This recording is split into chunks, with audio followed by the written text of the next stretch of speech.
여러분, 사랑하는 여러분, 진실로 날마다 바쁘고 치열한 삶을 살고 계시죠? 그러다 보니까 이제 우리는 만성 피로라는 말이 너무나 익숙하게 되었습니다.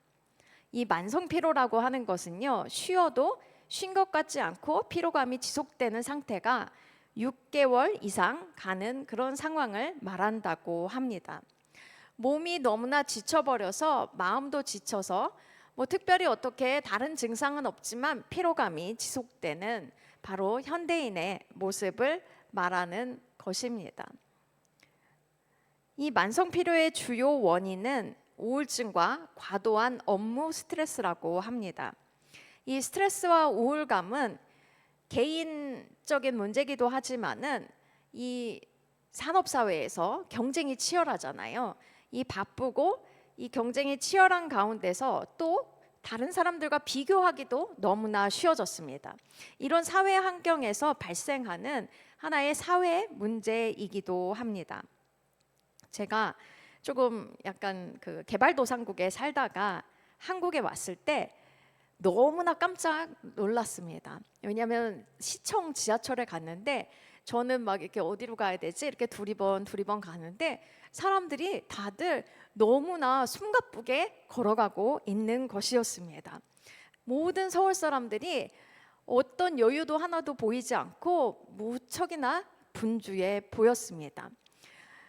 초등학생들도 얼마나 바쁜지 모르겠습니다. 어느 날 버스 안에서 한 아이가 엄마와 하는 대화가 들렸습니다. 이 아이가 엄마 저 너무 스케줄이 바빠요. 좀 쉬고 싶어요. 이렇게 얘기를 하더라고요. 이 초등학생들도 바쁘다고 쉬고 싶다고 이렇게 말하는데 하물며 직장인들은 오죽하겠습니까? 직장에서 성과도 내야 되죠. 그리고 그것만이 아니죠. 계속해서 직장에서 성과를 내기 위해서는 어떻게 해야 됩니까? 자기 개발도 게을리하지 말아야 하는 것입니다. 말을 하지 않아도 직장인들은 쉬고 싶을 것입니다. 그래서 우리는 쉼을 찾습니다. 좀 오래전 일이지만 열심히 일한 당신 떠나라. 이런 신용카드 광고의 문구도 있었죠. 그 문구가 직장인들의 신금을 마구 올렸다고 전해지고 있습니다. 여행을 떠나고 여가를 즐기고 때로는 일을 그만두고 긴 휴식을 가지려고도 하지요. 그런데 그렇게 쉬고 돌아와도 다시 피곤함을 느끼곤 합니다. 몸은 쉬었는데 마음이 여전히 쉰 것 같지 않고 무거운 것이죠. 왜 그럴까요? 여러분, 사랑하는 성도 여러분, 이 참된 쉼, 참된 안식은 단순히 일을 멈추고 즐거운 일을 하는 것에서 오는 것이 아니기 때문입니다. 이 참된 쉼은 오직 예수 그리스도 안에 있습니다. 우리는 예수 그리스도 안에 있을 때만 참된 안식을 누릴 수 있습니다. 그래서 오늘은 이 말씀을 통해서 주님께서 우리에게 주시는 참된 안식을 발견하고 우리의 삶 가운데 회복과 능력이 임하기를 축복합니다. 여러분, 이 참된 안식, 뭔가 쉰 것 같고 재충전된 그런 기분이 드는 것이죠. 영적으로나 몸이나 우리의 혼이나 다 다음 단계를 위해서, 다음 날을 위해서 잘 준비된 바로 그런 상태를 말하는 거예요. 뭔가 난 이제 다시 또 새로운 마음으로 할 수 있어, 이런 생각이 드는 것이죠. 이 참된 안식은요, 예수님께 나아갈 때 누릴 수 있습니다. 지금 마태복음 11장 28절은 수고하고 무거운 짐진 자들아 다 내게로 오라, 내가 너희를 쉬게 하리라, 이렇게 말씀하죠. 우리가 인생을 살아가면서 얼마나 수고하고 또 얼마나 무거운 짐을 집니까? 그럴 때가 참 많이 있어요. 근데 쉬고 싶을 때 우리가 찾아야 되는 곳은 바로 예수님이라는 거예요. 수고스럽고 짐이 무겁다고 느낄수록 우리는 더욱 예수님께 나아가야 합니다. 왜냐하면 예수님 안에서만 쉼을 발견하기 때문이죠. 자, 여기서 지금 수고한다 하는 말은요, 능동 형태예요. 그러니까 자기가 스스로 열심히 노력을 한다는 것이죠. 직장에서, 학교에서, 가정에서, 또 교회에서 우리는 열심히 살아가고 있습니다. 근데 때로는요, 너무 열심히 살다가 나 뭐 지금 뭐 하는 거지? 이러면서 지칠 때가 있다는 것입니다. 근데 무거운 짐을 진 거는요, 짐을 졌다. 이건 내가 자원한 게 아니에요. 수동적인 것입니다.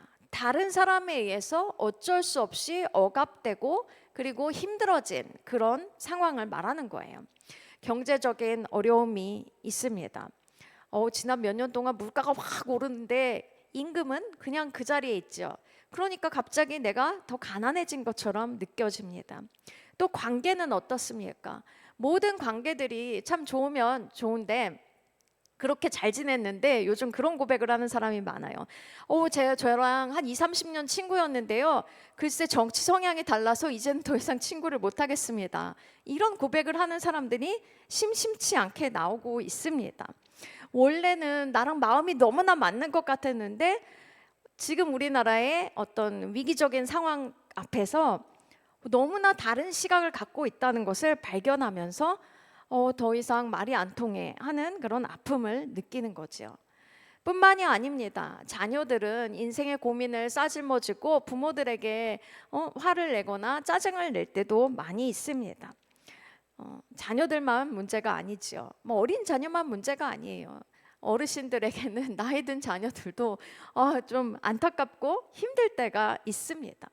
그럼 자녀들 입장에서는 어떻습니까? 부모님들이 늘 나를 지켜주는 산과 같고 정말 부모님이 계셔서 든든하다 이렇게 느끼지만 또 어느 틈에 너무나 연로해지신 모습을 바라보면서 마음이 아플 때가 있습니다. 우리는 이 모든 것 때문에 마음이 무거워지고 때로는 힘들다고 느낄 때가 있는 것입니다. 예수님 당시의 사람들도 마찬가지였습니다. 그들은 나라를 잃어버렸어요. 그래서 다른 나라의 지배를 받고 있었습니다. 나라를 되찾아 보겠다고 사람들이 일어나서 난리를 일으키기도 했습니다. 그런데 성공하지는 못했지요.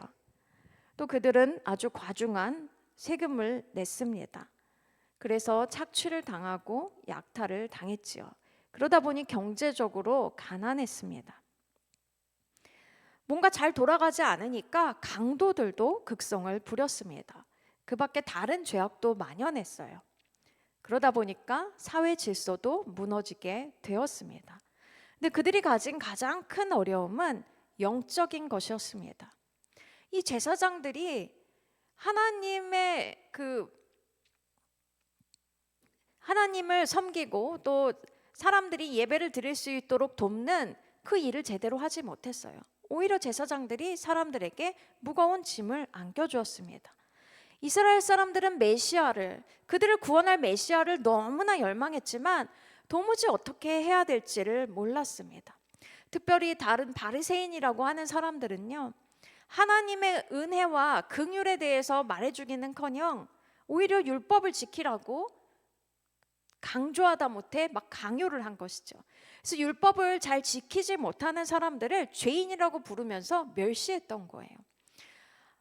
근데 사람이 율법을 하나라도 다 어기지 아니하고 지키는 것은 너무나 어려운 일이에요. 오히려 바리새인조차도 그것을 다 할 수는 없었던 거예요. 그렇지만 겉으로 깨끗한 척하면서 그렇게 살지 못하는 사람들을 비판하고 비난하고 멸시했다는 것이죠. 이 누가복음에 나오는 바리새인과 세리의 비유가 이러한 상황을 잘 보여줍니다. 이 바리새인은 자신이 다른 사람들보다 율법을 잘 지키는 것을 너무나 뿌듯하게 여겼어요. 그래서 하나님 앞에 매우 의기양양하게 나아가서 기도하지요. 이렇게 율법이 사람들을 짓누르는 과중한 짐이 된 거예요. 하나님이 우리의 하나님이 되시고 그리고 내가 하나님의 자녀구나. 우리 이스라엘이 하나님의 자녀구나. 비록 지금은 이렇게 우리가 로마의 압제 가운데 있지만 하나님께서 우리를 금방 구원해 주시고 놀라운 일을 행할 거야. 이렇게 소망을 가지기는커녕 니네가 율법을 안 지키니까 그러니까 하나님께서 구원자를 보내실 수가 없고 우리를 회복시킬 수가 없는 거야. 이러면서 막 화를 내고 못 살게 굴었던 것이지요.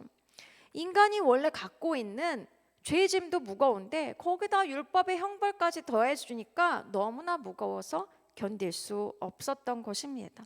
하나님께 나아가기는커녕 오히려 더 짓눌리는 그런 삶 가운데 있었던 것이죠. 저와 여러분이 어떠합니까? 앞서서 얘기했던 것처럼 우리는 틀림없이 이 땅에서 수고하면서 살아가고 있습니다. 먹고 살기 위해서 여러 가지 모양으로 애를 써야만 해요. 일해야 되는 거죠. 몸과 마음과 정신 모두가 수고롭습니다. 근데 그것만 수고로운 것이 아니라 영적으로도 힘들어요. 왜입니까? 죄짐을 지고 있을 때가 있는 거죠. 자, 아무리 착하게 살아도 어떻습니까? 죄를 안 지을 수는 없는 거예요. 예수님이 없는 사람, 혹은 예수님이 있어도 힘이 없는 사람, 영적인 힘이 없는 사람은 이 죄의 굴레 가운데서 자기가 있다는 걸 알면서 때로 넘어질 때가 있는 거예요. 우리 스스로의 힘으로는 그 어떠한 죄도 해결할 수 없음을 발견하고, 또 인생에 있는 우리의 수고해야만 하는 그 문제들을 해결할 수 없다는 것을 우리가 발견하게 됩니다. 그런 우리에게 오늘 주님께서 말씀하십니다. 내게로 오라. 믿으십니까? 주님께서 우리를 지금 초청하고 계십니다. 우리가 예수님께 나아가면 쉼을 얻을 수 있습니다. 우리가 길에서 우연치 않게 나 예수님 믿는 사람인데 예수님 믿으십시오 이러면서 전도를 하는 사람을 만나기도 하지요. 때로는 길을 가는데 우연히 찬송가 소리가 들려오고 그것이 나의 마음을 움직이게 됩니다. 나는 평소에 기도하던 시간대가 아닌데 마음이 뭔가 주님을 굉장히 갈망하는 듯하면서 기도하고 싶은 생각이 들 때가 있어요. 그것이 바로 우리 믿는 자들을 주님이 부르시는 것입니다. 그럴 때 우리는 마음을 부드럽게 하고 주님께 나아가야 합니다. 그런 특별한 순간이 없어도 주님께서는 우리를 부르고 계십니다. 그것을 믿으시기를 바랍니다. 이미 우리에게 성경을 주셨어요. 이 말씀하고 계시잖아요. 내게로 오라. 이 말씀을 통해서 이미 우리를 부르셨다는 것을 우리에게 알려주고 계십니다. 수고하고 무거운 짐진 자들아 다 내게로 오라.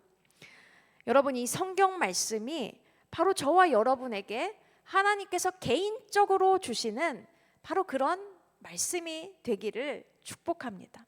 이 예수님께 나아가는 거는요, 이 개인적으로 주님을 만나는 거예요. 예수님과 개인적인 관계를 맺는 거예요. 제가 다른 나라에 살 때였습니다. 그때 저에게 누군가가 아이돌 블랙핑크였나? 뭐 그 그룹을 아냐고 물어보는 거예요. 제가 그 그룹을 개인적으로 알리가 만무하지 않습니까? 근데 그렇게 물어보더라고요. 저는 그 그룹의 이름도 간신히 아는 처지였는데 뭐 그렇게 물어봤습니다. 사실 그 그룹은요, 전 세계적으로 유명한 그룹이었나 봐요. 그래서 모두가 다 알고 있었는데 어떻게 개인적으로 알 수 있다고 생각을 했는지는 모르겠습니다. 근데 우리가 이름을 안다고 혹은 존재를 안다고 그 사람을 아는 것은 아니에요. 뭐 아는데 이름하고 존재만 아는 거죠. 근데 우리가 대화라도 한번 해보고 밥이라도 먹고 그런다면, 시간을 보낸다면 그만큼 그 사람을 알 수 있는 거예요. 개인적으로 알아가게 되는 거죠. 예수님은 어떠합니까? 어쩌면 온 세상에서 가장 유명하신 분입니다. 예수님의 이름을 모르는 사람은요, 힌두교권에서도 못 보고 그리고 이슬람권에서도 못 봤습니다. 모든 사람이 다 예수님의 이름을 알더라고요. 근데 그 예수님이 자기의 구원자가 되시고 자기에게 찾아와 주셔서 말을 걸어 주신다는 거는 모르는 사람이 너무 많아요. 개인적으로 관계를 맺지 않은 거죠. 그러면 예수님을 모르는 거예요. 근데 우리는요, 이 예수님을 나의 임금으로, 나의 주인으로, 나의 구원자로 이렇게 개인적으로 만나야 하는 것입니다. 놀라운 은혜를 베푸신 이 주님이 나의 개인적인 친구가 되는 것이죠. 나의 개인적인 정말 옆에 계시는 분이 되는 것입니다. 우리의 죄짐을 해결해 주시고 우리의 인생의 수고로움과 또 무거움을 해결하여 주신 이 예수님을 우리가 개인적으로 만날 수 있기를 원합니다. 그래서 경험적으로 이 예수님을 알기를 원합니다. 그것이 바로 우리가 예수님께 나아가서 참된 안식을 누리는 방법이 되는 거예요. 우리가 예수님께 나아가서 예수님을 알고 그래서 참된 안식 가운데로 들어갈 수 있는 저와 여러분이 되기를 축복합니다. 근데 참된 안식은요, 또 예수님과 한 팀이 될 때 누리는 것입니다. 한 팀이에요. 원팀. 믿으십니까? 자, 오늘 읽은 성경 본문에는요, 모순이 있습니다. 쉬고 싶어서 예수님께 나아간 거예요. 수고하고 무거운 짐진 자들 보고 오라고 그러셨잖아요. 그럼 쉬고 싶은 자들이 나간단 말입니다. 그런데 지금 예수님이 말씀하시는 거는요, 예수님의 멍에를 매라고 하시는 것입니다. 멍에가 무엇입니까? 이제 화면을 좀 보여주실까요? 자, 지금 우리나라 멍에가 보여지죠? 이 멍에는요, 소가 쟁기나 수레를 끌 수 있도록 소 등에다가 걸치는 도구입니다. 지금 우리나라 멍에는요, 소 한 마리가 멍에 하나를 메고 가는 것이에요. 그래서 밭을 갈 때도 소 한 마리가 이렇게 가는 거죠. 그런데요, 예수님의 멍에는요, 소 두 마리가 매는 멍에입니다. 그러니까 이 하나의 막대기 같은 거에 구멍이 두 개가 달려 있는 거예요. 소 두 마리가 들어간다는 것입니다. 지금 소 두 마리 있는 거 보이시죠? 바로 예수님의 멍에는 둘이 함께 한다는 거예요. 예수님의 멍에를 맨다는 것은 바로 예수님과 한 팀이 되는 것입니다. 다음 그림 보시면요, 이거 무슨 그림인지 아시나요? 2인 삼각 달리기 장면입니다. 이게 뭐죠? 두 사람이 다리를 묶어가지고 마치 다리가 세 개 있는 사람처럼 그렇게 함께 달리는 게임이죠. 목적지에 가기 위해서 어떻게 해야 됩니까? 마음이 맞아야 돼요. 서로 만약에 다른 곳을 가려고 한다, 그럼 어떻게 되죠? 넘어지고 못 가게 됩니다. 아니면은 또 한 사람은 빨리 달리는데 또 다른 사람은 좀 느리게 달려요. 그럼 어떻게 되죠? 발이 꼬이면서 넘어지고 결국은 목적지까지 갈 수가 없습니다. 바로 예수님과 멍에를 같이 맨다는 거는요, 이 2인 삼각 경기를 하는 것과 같은 거예요. 예수님과 한 팀이 돼야 돼요. 예수님과 한 팀이 되어서 같이 움직여야 되는 것입니다. 예수님과 한 팀이 된다는 얘기는요, 예수님이랑 완전히 연합되는 거예요. 마음이 하나가 돼야 되죠. 움직이는 방향도 같아야 되죠. 또 움직이는 속도도 같아야 됩니다. 우리가 가고 싶은 곳이 있다고 막 예수님을 끌고 가는 그런 것이 아니에요. 모든 것을 알고 계시고 완전한 계획을 갖고 계신 그 예수님께서 우리에게 알려주신 그 방향대로, 우리와 함께 하시는 그 속도대로, 그 우리를 이끄시는 대로 따라가는 것입니다. 그러니 예수님께서 우리에게 성경 말씀을 통해서 알려주시는 것들 순종하고, 그리고 성령의 어떤 빛을 비추어 주셔서 우리가 깨닫게 하시는 것, 세부적으로 알게 하시는 것들, 그 인도하심을 우리가 따라가야 한다는 것입니다. 근데 오늘 읽은 본문에서 모순점이 한 가지 더 있습니다. 지금 30절에서는요, 예수님의 멍에가 쉽고 짐이 가볍다고 합니다. 여러분, 등에다가 뭘 지는데 이게 쉽고 가벼울 리가 없잖아요. 근데 왜 그렇게 말씀하셨을까요? 왜 예수님께서는 예수님의 멍에가 쉽고 짐이 가볍다고 하셨을까요? 아까 그 소 두 마리 사진 다시 보여주시겠어요? 자, 보시면은요, 이 어른 소하고 좀 어린 소하고 멍에를 같이 매기도 합니다. 보통 이렇게 맨다고 해요. 너무 어린 소들은 일을 안 하니까 안 그렇겠지만, 조금 숙련되지 않은 소도 숙련된 소와 함께 멍에를 맨다는 거예요. 그럼 이 어린 소들은요, 멍에를 맸지만 실제적으로 그 힘이 그 큰 소, 어른 소, 숙련된 소에게 간다는 거예요. 그 숙련된 소가 더 무게를 많이 지고 그 숙련된 소가 일을 더 많이 한다는 거죠. 그러니까 어른 소가 멍에의 부담과 짐의 무게를 다 짊어지는 거예요. 이 예수님과 우리가 한 팀이 됐을 때, 그러니까 예수님의 멍에를 우리가 진다는 거는요, 우리가 그 멍에를 메고 있지만 그 짐의 무게를 우리가 감당하는 게 아니라는 거예요. 멍에의 무게를 우리가 감당하는 것이 아니라는 것입니다. 우리의 예수님께서 그 멍에의 무게를 대신 지어주시고, 더 많이 지어주시고, 그리고 짐도 더 많이 지어주신다는 거예요. 물론 우리가 성숙해 갈수록 주님께서 우리에게 더 많은 것들을 맡겨주실 것입니다. 그러나 처음부터 많은 것을 주시는 것이 아니라 주님께서 친히 많은 것을 행해 주신다는 것입니다. 우리 삶에 있는 죄짐은 이미 십자가에서 다 없애주셨습니다. 율법의 멍에도 이미 십자가에서 꺾어주셨어요. 근데 우리가 살아가면서 겪게 되는 고난과 수고, 그 짐은 분명히 있잖아요. 근데 우리가 그것을 메고 있는 것 같지만 실제로 우리가 그것을 주님께 맡기고 주님이 지실 수 있다는 것이에요. 주님께서는 우리의 약점과 약함과 부족함을 다 아시는 분입니다. 그래서 예수님께서 우리의 강함이 되어 주신다는 거예요. 믿으십니까? 예수님이 바로 우리의 힘이신 거예요. 예수님이 힘이 되어 주시기 때문에 저와 여러분이 우리 스스로의 힘으로 살아가는 것이 아니라 주님의 힘으로 살아갈 수 있다는 것을 믿어야 하겠습니다. 에베소서 6장 10절은요, 주 안에서와 그 힘의 능력으로 강건하여지라고 말씀합니다. 우리 힘의 원천은 우리가 아니래요. 우리에게 함께 하시는, 우리 안에 계시는 바로 하나님이십니다. 삼위일체 하나님이십니다. 그러니까 우리가 죄를 이기는 삶을 사는 것도, 또 이 세상에서 학업을 하고, 또 직장에 나가서 일을 하고, 또 결혼했으면 또 가정을 세워가야 되죠. 결혼을 안 했어도 집에서 구성원이잖아요.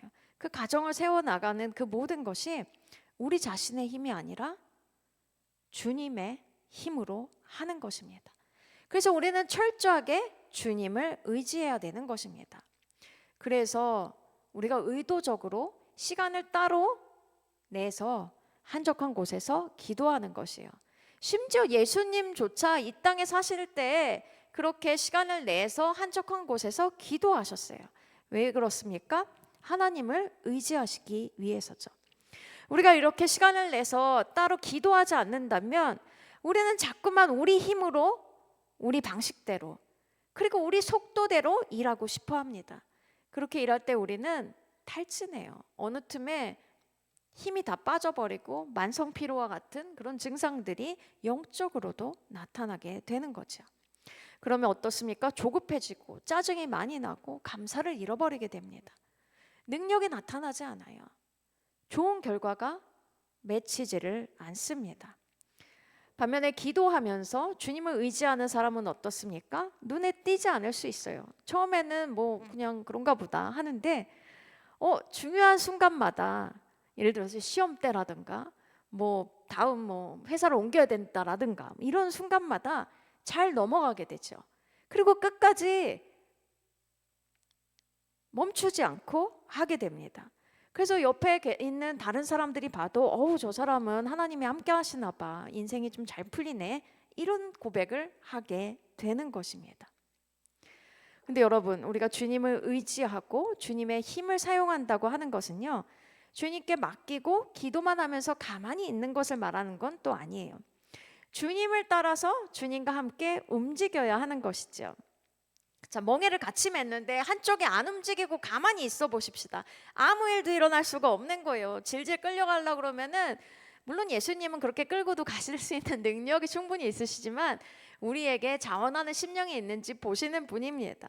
그러니까 우리가 철저하게 팀원으로서 예수님을 의지하고 예수님께 순종하면서 살아가야 되는 것입니다. 그럴 때 우리 가운데 쉼이 찾아오는 것입니다.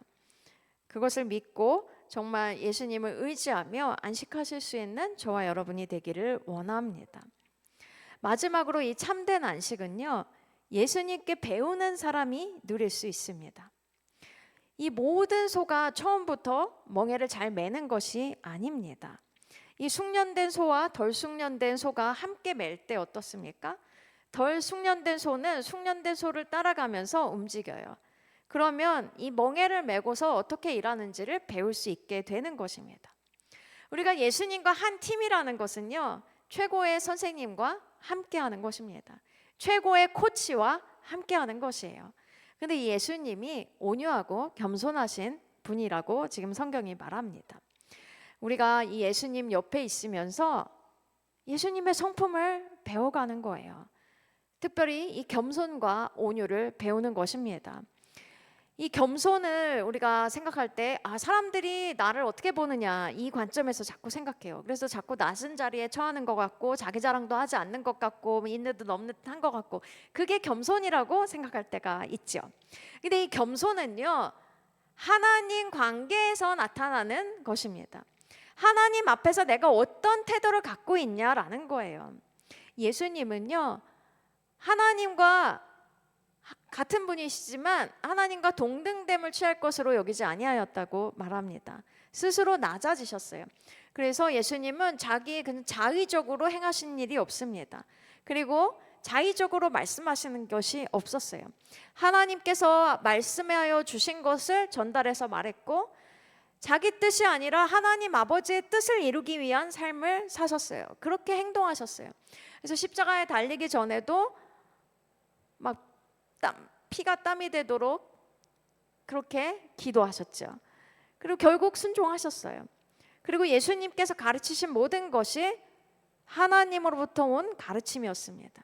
이것이 바로 겸손인 거예요. 내 힘대로, 내 뜻대로, 내 방식대로 하는 것이 아니라 오직 주님의 뜻대로, 주님의 방식대로 하는 것이 겸손이라는 거죠. 그것을 통해서 주님을 높여드리는 것입니다. 주님이 다 아십니다. 주님이 다 잘하십니다. 나는 주님만을 따라갑니다. 이러면서 높이는 것이고 또 자기를 부인하는 것입니다. 이 온유는요, 겸손과 일종의 동전의 양면과 같아요. 겸손한 사람은 다른 사람에게 온유합니다. 다른 사람들을 부드럽게 대할 수 있는 것입니다. 예수님은 바로 하나님께서 어떤 사람들을 기뻐하시는지를 보여주시는 삶을 산 거예요. 우리 사람들의 모델이 되어주셨다는 것이죠. 그러니까 우리가 예수님의 멍에를 메고 배운다는 것은 바로 예수님을 본받는 것을 말합니다. 겸손과 온유로 자기를 부인하는 그 삶을 살아내는 것이죠. 그럴 때 예수님의 다른 성품과 다른 인격도 우리 안에서 생겨나게 되는 것입니다. 자기 부인은 우리의 개성을 버리는 것이 아닙니다. 죄 때문에 망가진 모습, 육신의 소욕을 버리라는 것입니다. 성령을 따라 사는 거예요. 그럴 때 성령의 열매가 맺히는 것이고 그것이 예수님을 닮은 모습이 되는 것입니다.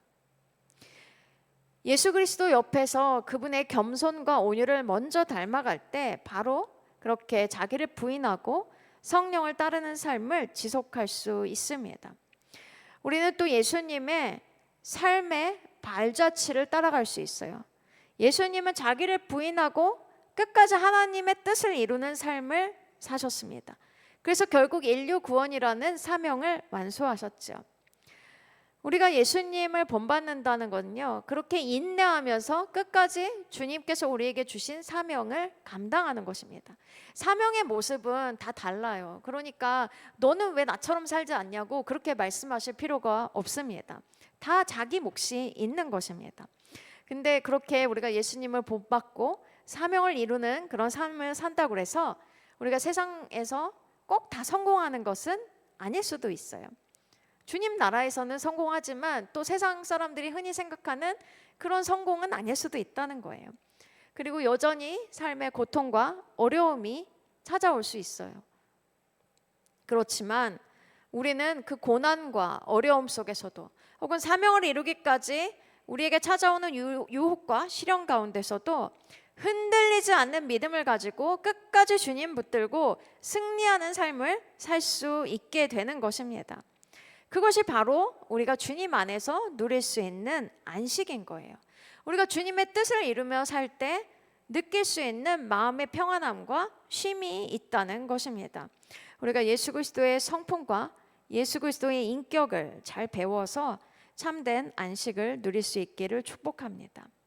여러분, 우리 인생에서 안식은 너무나 중요하죠. 쉬어야 돼요. 이 몸도 쉬어야 되고 마음도 쉬어야 되고 영도 이 주님 안에서 충분히 이 주님의 임재를 먹고 마시며 잘 쉬어야 돼요. 그 100년도 더 전에 전 세계적으로 부흥이 이곳저곳에서 일어났습니다. 근데 그 부흥이 끝나게 된 원인 중에 한 가지, 특별히 이 웨일즈에 있던 부흥이 끝난 원인 중에 한 가지는요, 이 부흥의 주역이었던 이반 로버츠가 안식을 못 누렸기 때문이에요. 몸도 쉬지 않고 마음도 쉬지 않고 영적으로는 영적으로 굉장히 그 하나님의 그 임재와 기름 부음 가운데서 굉장히 업돼 있는 상태를 굉장히 오래 보냈다고 해요. 몇 달 이상 보내서 이 너무 지친 거죠. 몸이 더 이상 감당할 수 없고 그런 상황 가운데서 더 이상 사역을 진행할 수 없어서 웨일즈 부흥이 끝나게 된 것입니다. 이 안식이 정말 중요해요. 하나님께서도 세상을 6일 동안 창조하시고 안식하셨다는 거예요. 우리가 이 안식이라는 것이 단순히 그냥 몸만 쉬면서 세상 일을 하지 않고 여행 가고 휴가 즐긴다고 얻을 수 있는 것이 아니라는 것을 깨닫기를 원합니다. 우리의 영이 쉬어야 되는 거예요. 주님과 더불어서 주님의 임재를 먹고 마시며 주님의 뜻을 행하고 또 주님을 더욱 알아가면서 쉬어야 되는 줄로 믿습니다. 우리가 예수님께 나아가서 예수님과 하나가 되는 거예요. 그럴 때 쉬는 것입니다. 예수님의 힘을 의지하고 예수님의 성품을 닮아갈 때 쉬는 거예요. 그러니 우리가 그것을 소망하고 갈망하면서 주님께 예배하고 기도하고 성령을 따르는 삶을 계속하기를 원합니다.